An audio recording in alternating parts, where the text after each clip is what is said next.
Hello guys, welcome back to my YouTube channel. So today is 7th day of our 75 days hard challenge, and today we will solve a new program in Java. So let's see the question.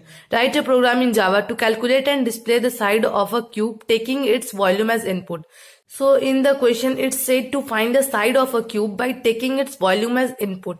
So we all know the formula of a volume of cube, that is a cube, where a is the side of a cube. So here we have to find this a if v is given.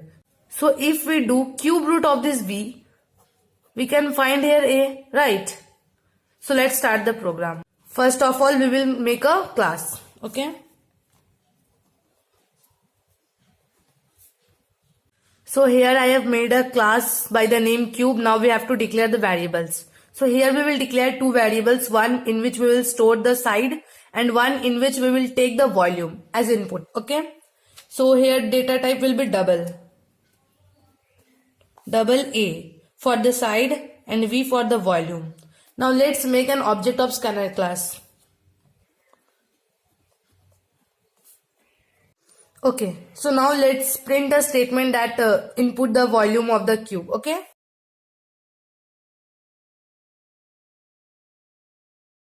So now let's write the statement to take the volume as input. V is equal to next double. Okay. So now we have to find the side of the cube, that is cube root of V. Right, here is the V and A is equal to cube root.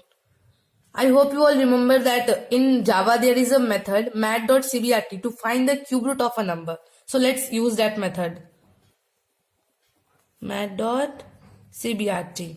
And in braces we will write V because we have to find cube root of V, right? Okay. It's done. Now let's print this A.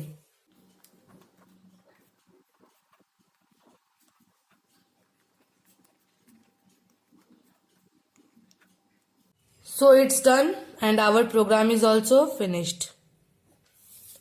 Okay. Suppose here we have input the V as 125, okay? So here A will be calculated as cube root of 125. That is, I think, 25, right? So as the data type is double, it will be resulted as 25.0. And the A, that means side of the cube, is 25.0 if the input is 125. So in this way, here it will be printed, the side of the cube. So I hope you understand the program. If you do, like the video and subscribe the channel for more such videos. Thank you.